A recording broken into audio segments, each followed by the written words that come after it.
Are you teaching your family not to want your stuff? Come on in, welcome to my home. Are you teaching your family not to want your stuff? Okay, let me explain what I'm talking about. I have a lot of things which I have enjoyed over the years, which have been passed down. And most of them, the things I have some sort of memory to them. Some sort of event, or they belong to somebody who I appreciated, or they're just something that has always been around in my family, and we've talked about it and those sort of things. So there is some connection to these items. Now what I'm seeing now is you're hearing a lot about this, are people not wanting to have your heirlooms, your antiques, your family possessions. And there might be a reason for this. The reason might be you are literally teaching people not to want your stuff. How are you doing this? Well, one of the first things that you're doing is you're complaining about how hard it is to keep those items clean, or not use them. Oh, we can't use that because it could break. And yes, it is true, Grandma's china really could break. But if you treat Grandma's china as if it's a museum piece, that's not hideously bad.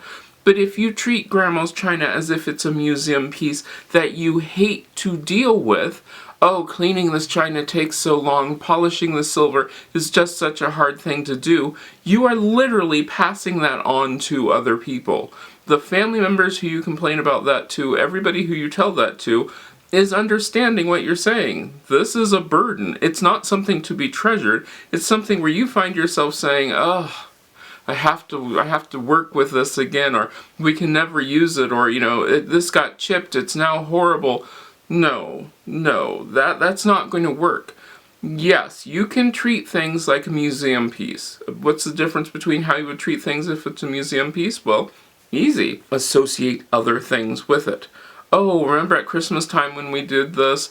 As you're cleaning it, bring up the memories. As you're moving it, dusting it, whatever, the people who you want these things to be passed on to really should get some understanding of what the item is, what it meant to that person, who that person was. Give them some history, some context, and some of those things about that item, versus the whole Grandma's heirloom china is just horrible to clean.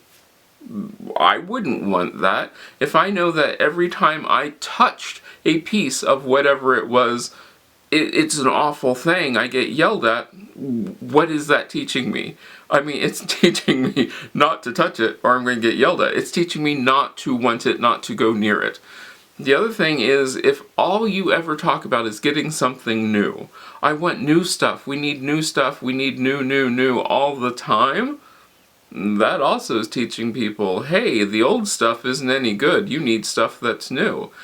You don't have to use your antiques all the time. You should display them, though, so that people can see them. You should tell the stories behind them, but you don't have to use them to still have people appreciate what you had.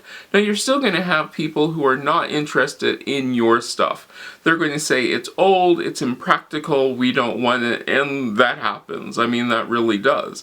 But you're more likely to get somebody who wants to have your stuff, who wants to use your stuff, if you yourself actually use it and actually encourage people to use your stuff. Now, some of you are saying, but it could break and I could never repair that. Yeah, it really could. I mean, these items really could break. You might never be able to repair them. But the thing about this is, then if you're so worried about that, then it is a museum piece and you treat it like a museum piece, but you still let people see it. You still talk about it. You still tell the fond memories, give the history of the person. Let everybody know what that was, what they went through to get it, how they used it. It's really important that you get all of those things out so that people then, actually have some understanding of why this piece is important, what you think it is important, how they could possibly use it, and also give them some idea how they could possibly use it.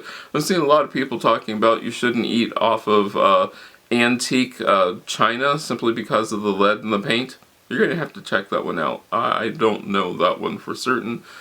Who knows? But I would honestly say, if you want to be able to pass down your heirlooms to your family and have them actually, want them, use them, Give them a reason to. Give them the stories. Give them the history. Let them understand what family was like and how important this piece was to the family and how great and wonderful it is. Then they might be more likely to want to use your stuff, want to keep grandma's china in the family that she had to, work for 18 years just to get it, or the family heirloom silver that's been passed down, because then it becomes important. As long as they have some piece of that history, some sort of recognition of what it is, how it is, then they might just, pass it on to the next generation also.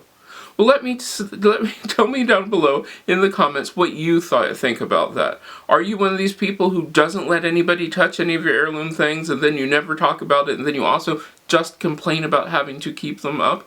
Or are you one of these people who lets other people use them, but tells them to be careful, and then gives them the history, it gives them some context of that item? I would love to know what you think about this. Let me know down in the comments, and I hope I get to see you again next time. If you like this video, give it a thumbs up. You can share it. Don't forget to subscribe, and check out the other videos on this channel. I love making these videos for you, and I hope I get to see you again next time.